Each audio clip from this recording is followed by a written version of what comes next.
Very creepy stories that get to the very bones. Please subscribe to the We Love Creepy channel. It is not difficult for you and helps me in the development of the channel. Sit back, make some tea or coffee for the night, and we'll start tickling your nerves. A friend of mine moved to a town where you can't take pictures. A couple months ago, my best friend Bryce went to a city I had never heard of before. He said he got his dream job. After he moved there, he pretty much cut off all contact with me. I sent him a message, even called him a few times, but he didn't answer. Since we had been close friends since childhood, this was uncomfortable and definitely shook my faith in friendship as a concept. Thankfully, he recently sent me a text message apologizing for his radio silence and claiming that moving and starting a new job had taken up a lot of his free time. He told me I should visit him and come to his new home, and I enthusiastically agreed. We agreed on a date that suited us both, and the plan was set. Armed with Spotify playlists to keep me company, I punched his address into my GPS and drove off. The trip ended up being long and very difficult. I drove down confusing, unfamiliar roads. Finally, I arrived in his neighborhood. I began to survey the landscape. The strip of woods along the road was odd, to say the least. One street was lined with gaudy mansions, Gothic manors, straight out of the Victorian era. There were also too many convenience stores for such a small town, and it wasn't downtown yet. There was a row of skyscrapers piercing the clouds in the center of this town, and they looked far more elegant than anything I'd ever seen in my life. And I'm a city girl. The town planner was clearly suffering from a split personality. I pulled into the driveway of Bryce's posh cottage. Seriously, Bryce? A cottage? I ran up the steps and knocked on the door. He peeked out from behind the curtains in the living room, and the dopey guy I'd known all these years and loved looked at me puzzled for a few minutes before finally opening the door. I rushed to him and hugged him tightly like a brother. He looked extremely tense. "Buddy," I exclaimed. "Rose, are you here?" he replied. "Sure, dude. You're the one who planned our meeting down to the hour. Since we last spoke, you've gotten very organized." I settled down on the most comfortable couch I could find in his living room and let the cozy air of his new home flood my senses. It was happiness. I couldn't help but admire what he did to the place. It felt like the culmination of many summers, not a place he'd rented recently.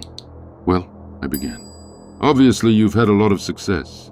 All you have to do now is find a girl so you can do all that family stuff everyone's always eating their brains about."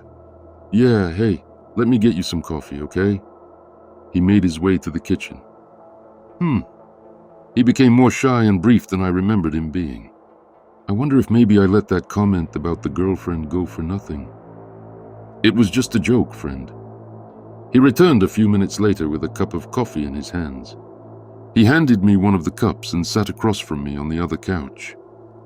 "So I should say, is this an area? The city? A town? Anyway, I couldn't find it on Google. This neighborhood is pretty weird." "Yeah, no, that's interesting," he replied, looking out the window. I waited for him to turn to me and stop staring intently out the window.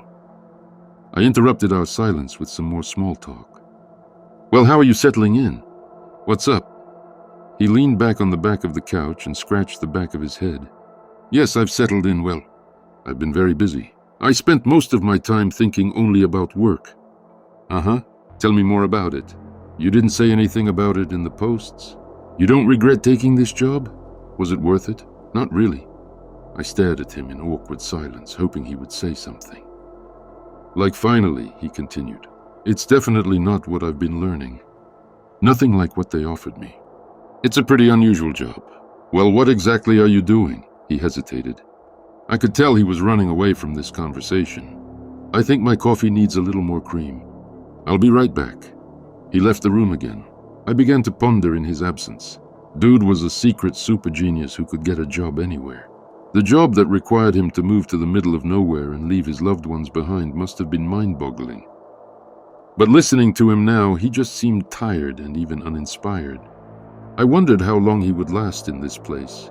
I refrained from thinking further. It was too serious a reflection for a vacation. I decided to take selfies with him. I pulled out my phone and pointed it at myself and out of the living room, waiting for Bryce to appear in the background. I've already made a caption for the Instagram stories. Finally found him, guys. I waited for him to round the corner. He appeared on camera. I clicked. A flare went off, and I immortalized myself, pleased and defiant, and Bryce with his eyes wide open and a cup of coffee falling from his hands to the floor. "No!" he shouted furiously. Paralyzed by his shout, I turned to see a broken cup and coffee spilled on the parquet floor. Shit. I looked at him. "I'm sorry, what's wrong?" His attention shifted from me to the front door. He ran up to it, checked the lock, then pulled the door as if testing it for strength. He did the same to the balcony door, muttering to himself, "What an idiot I am. Of course she'd want to take a picture as a souvenir. How could you not have guessed that? I should have known. Damn it, I should have known. Hey," I walked over to him. "It was just selfies, Bree. I'm sorry if I caught you off guard." He took a deep breath and then spoke in a tone very unlike the Bryce I knew. "It's my fault. I'm an idiot. You always took pictures. It's what the hell you do. And what did I do? I left you alone twice. I set us up. I'm sorry, but you're being extremely rude right now. Explain what's wrong." He looked at me very sternly. "We're not allowed to take pictures." I raised my eyebrows. "What can't be photographed?" "Your own house. Anything at all in this town." I grinned. "That sounds silly." The tenderness in his eyes returned. "I was hoping I'd have a chance to explain it all to you simply, but damn it, there's no simple way to explain it all." "What are you even talking about?" I said. His gaze returned to the living room window. He watched for what seemed like an eternity. I sat still, secretly wondering if my friend had become insane since I had last seen him. He never showed signs of being paranoid or unstable, but perhaps something changed after the move. The sound of a quiet knock on the window was not immediately obvious. When I finally noticed him, I saw a silhouette in the yard. Someone, or rather something, was outside, stretching and trying to peek through our living room window. "Hide behind the couch," Bryce said. "Are you serious?" "Do it now!" The desperation in his voice was convincing. I reluctantly complied with the order and sat down on the floor behind the couch I had just sat on. I peeked slightly behind the couch to see Bryce walk over to the window. "There's nothing here for you," Bryce shouted to the stranger in the yard. Silence. The figure outside slowly raised his hands, clasping a crumpled piece of paper between them, which he then pressed against the window. It was a printout of the selfies I had just taken. I laughed instinctively. It took a few seconds for logic to work in my brain, and I wondered how the stranger had a printout of the photo I had taken seconds ago. "It's not ours. No pictures were taken here," Bryce said loudly. The photo disappeared from view. Then the figure raised a finger, tapped on the window, and pointed in my direction. "There's no one else here." Bryce was confused for a moment. Then he closed the curtains. He sat down next to me on the living room floor and gently placed his hand on my shoulder. I was in the denial stage. "How is that even a thing?" Bryce interrupted me. "He'll be gone soon." The banging on the window continued unabated. A few minutes passed, and then everything went quiet. As I said that, Bryce broke the silence. I was hoping we'd have at least a second to sit. "How? Who was that? I mean, how the hell did someone technically do this to my phone? I don't understand. I need you to calm down for a second. Bryce, what the hell is going on?" With a strange expression on his face and anxiously walking from side to side, he tried to find the right words. "So finally," he spoke. "Let's rewind a little bit. I moved to a new city for a job I couldn't turn down. So when I got here, I knew almost immediately that something was wrong. First of all, I thought I was taking pictures of the place. But when I arrived, there was a document taped to the front door, signed in my name. My boss at a job I hadn't even started yet stopped by and congratulated me on my position in my new home. He told me that my salary would be much higher than originally discussed. But the amount of work and the position will also be very different. I asked him to explain what he meant, and he simply said I would figure it out eventually. He insisted that if I did everything he asked in a timely manner, I would live a safe and fulfilling life. So for some damn reason you thought it would be a great idea to write me to come here? No. I never wrote to you.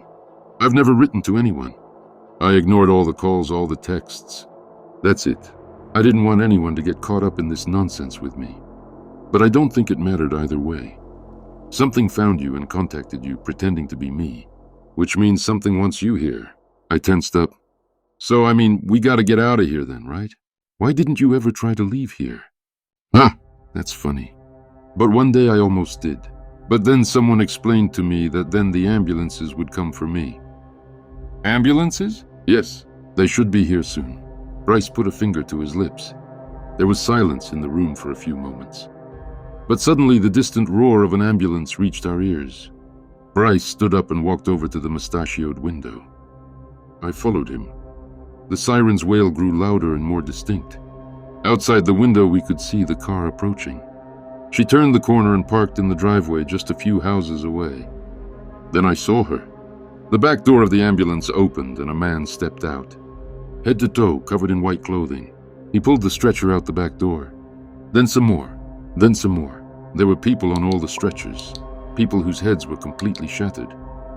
Chunks of crimson red flesh and cartilage were in place of faces. When the man carried all the stretchers out of the car, he left them on the road. He then re-entered the ambulance and closed the rear doors from the inside. The car's siren went off again, and it drove off. Bryce, what the fuck? What the fuck did I... Holy shit, I'm going crazy! Bryce just stared at the stretcher outside. Hey, kid, he said, noticing a particular body on one of those stretchers. I like that guy. We went grocery shopping together once. Who the hell are these people? People who tried to escape. That's what's happening to them.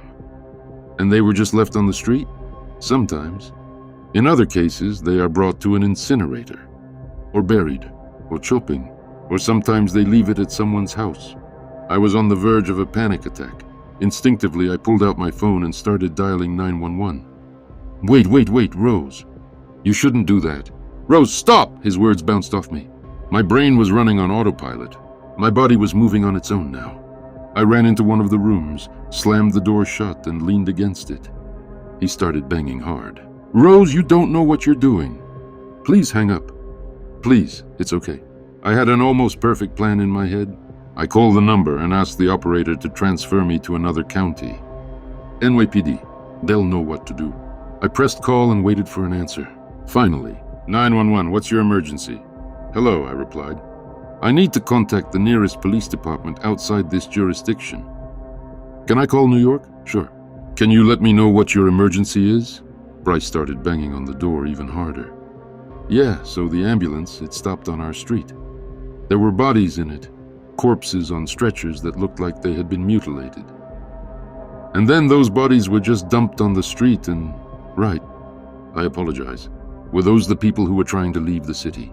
What? I'm sorry, can you say that again? Yes. Were they the bodies of people who were trying to leave the city? She said the last 6 words slowly, as if she thought I was stupid. Stunned, I tried to redirect her back to the point. There was also a man, the man who showed up in our yard. He had a picture of me. There's just no way he could have that picture. Okay, I'm sorry. Did you take the picture before this man showed up? Yep. Yeah.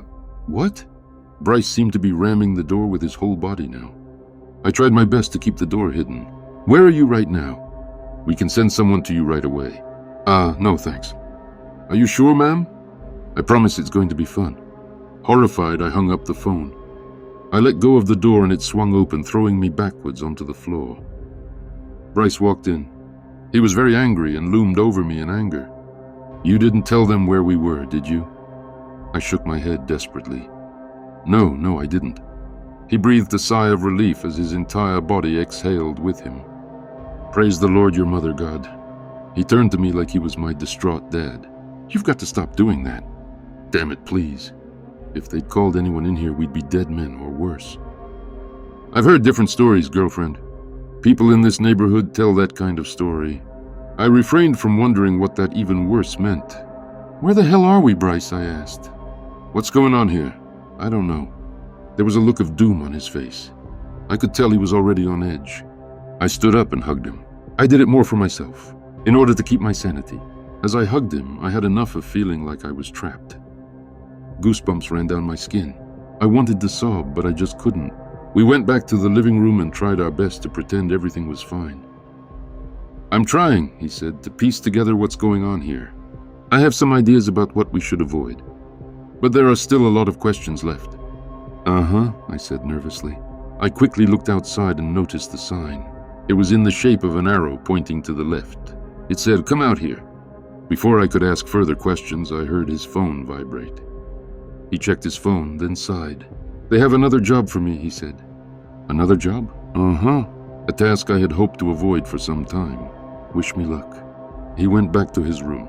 When he came out, he was wearing the same white clothes as the man in the ambulance. I'm writing this from his house. He left some time ago. Before going out, he gave me some clear instructions. Keep the doors locked until he comes back. And try not to panic. I'll try not to dwell on the second one. He also showed me the special hand signal he would give when he returned. He told me that under no circumstances was I to open the door until he showed me this gesture. It's a good thing he told me that, because just an hour after he left, I thought he was back. I walked to the door and looked out the window. It was him. He stood and quietly knocked on the window with a wide grin on his face. He's still standing outside the door now until he gave that signal. So I think I'll wait, and I won't let him in just yet. I work at a garden store. One elderly lady buys wishing wells from us all the time. The quiet hum of the air conditioner overhead echoed the same sound I'd been hearing for the past 4 hours. It's the same sound I hear every workday, usually 5 days a week. Working in a quiet garden center is not a bad thing. I wouldn't complain about employment if the pay is appropriate. But this place is just dead deserted. It's very annoying. It's a little busier during the summer months. But beyond that, I'm surprised this place continues to operate at all. The warden has a strict policy. No cell phones outside of breaks. So if there's nothing else to do, I often just stand at the register and listen to the familiar, quiet buzzing. Along with the air conditioner hummed my mind, symphonizing our repetitive existence. I get in the building at 8:00 in the morning, and I get out at 4 hours. And the whole time I'm just waiting and doing nothing.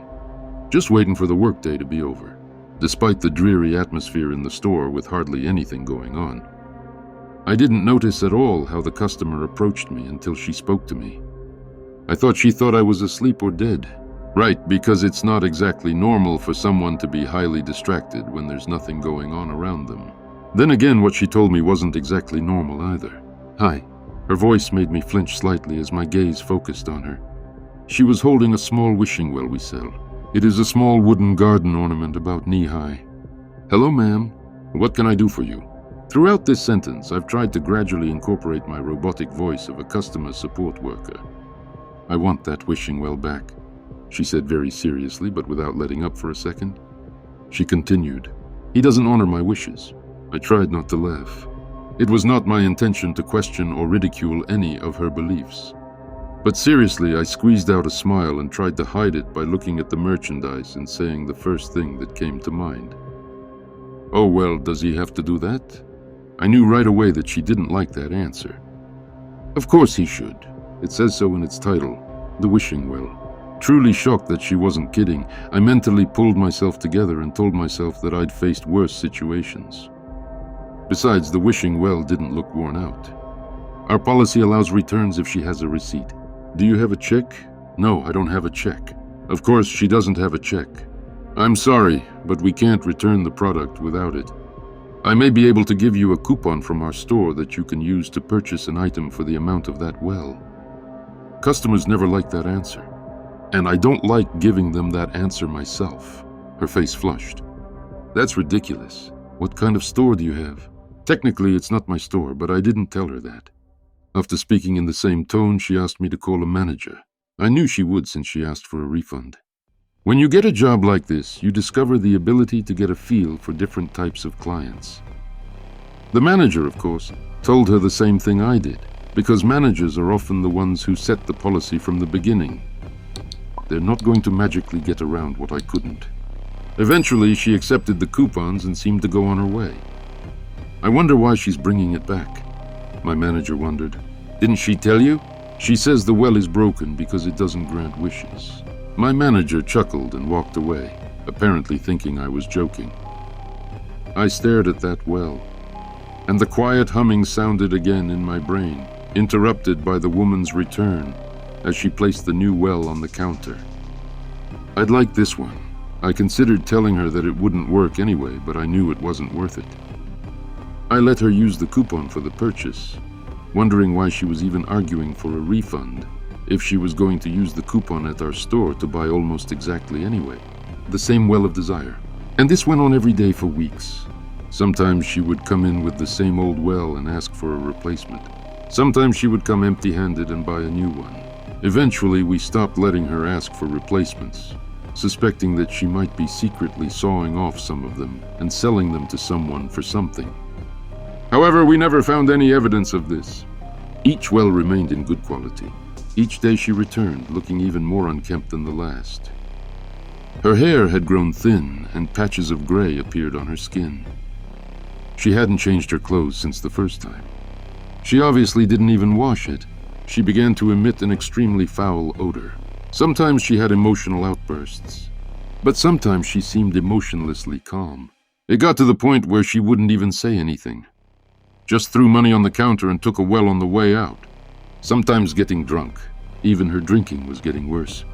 Her voice, ordinary for an old woman, turned into a hoarse squeak. Mostly she stopped looking at me, though her gaze seemed to pass through me even as she did so. Her visits have become an eerie ritual, taking place to the gentle noise of the air conditioner. As the weeks went by, her discolored skin began to catch my eye more and more. She started limping. Sometimes I wanted to call an ambulance or the police. Not even the goddamn Secret Service. She didn't seem normal.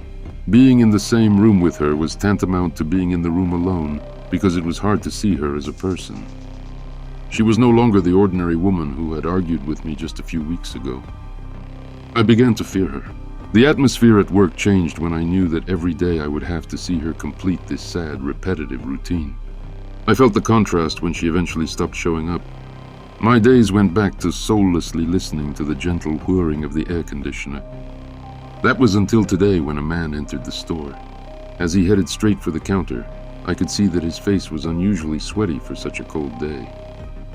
I wondered if he was in a hurry or stressed. It was immediately obvious that the answer was both when he started describing the strange woman and asked if I had seen her. "I'm her brother. She's been missing for days." He stared, waiting for an answer. "I'm very sorry to hear that. She's been here a few times lately." "What was she buying?" He spoke sternly but not angrily. There was a touch of concern in his voice. I only then noticed that he was holding some kind of book tightly. "She always bought the same thing. This is where he interrupted me. "They were wishing wells, right?" I froze at the half-word. My mouth was still slightly ajar. He had tears in his eyes. I carefully closed my mouth and nodded slowly, and finally spoke up. "Her whole house is littered with these wells. I don't understand what's going on." He put the book down on the counter and tried to come to his senses. The book looked damaged, but not dusty at all. It seemed that this book was very ancient, although it was often used. On the front, in large gold letters, was written, "The Well Diaries." The luster of the gold was almost gone, leaving a rough, soiled look. "What's that?" I asked, knowing this wasn't a good time. My curiosity couldn't be contained. "We don't know." He seemed hesitant to pick up the book, almost wishing he could leave it there. "All her wishes are written in it. Most of them are stop it or leave my soul. A lot of them are very, very strange." Silence filled the air, making the hum very loud for both of us. He seemed louder than usual, almost squeaky. I tried to break the silence. "I can show you the security footage of the last time she came here." He happily followed me into the back room, where I was able to show him the tapes. He was shocked to see her and shed a few more tears, but thanked me before leaving. He told me he would notify the police and that they would probably come by to check the footage. I told him I'd be more than happy to show them. As soon as he left, I started going through the footage again. It was a smart surveillance system. It automatically cuts out all frames without motion. I noticed the activity last night. Long after the store closed, I got curious and clicked on this segment of the video, expecting to see some animal running through there or something being blown along the road by the wind. I didn't see an animal, but I saw something alive. There was this old lady in the footage. She crawled. The darkness made the footage look grainy, but there was no mistake about who it was. She just crawled along, occasionally glancing in the store windows. Her proportions seemed wrong, especially her arms. They seemed too long and thin. The only thing about her that even remotely resembled her real self was her head. She was crawling around the back of the building. When I switched to the camera view, there were no frames available. This means that there was no movement around the back. Alarmed, I stepped outside and looked around the side alley. It was empty except for the outside air conditioning ducts. They had been torn off the walls and were now lying on the ground. Feeling my heart drop, I calmly walked to the door and locked the building from the outside. My manager wasn't there, so the building was empty. I began to wait patiently for the police, hoping they would arrive soon and ask to see the footage. I stared out the window, trying to convince myself that there was a logical explanation. I noticed a book left on the counter. I didn't notice the man had left her. My gaze quickly darted to the counter, through the air ducts that hum above my head every day. I only noticed her, the old lady, for a split second. I'm not a religious person, but I prayed she wouldn't notice me. And thank you for watching, and of course share your stories in the comments. If you want more content like this, then put likes and write about it in the comments. Anyway, take care, have a good day, good luck, and bye-bye.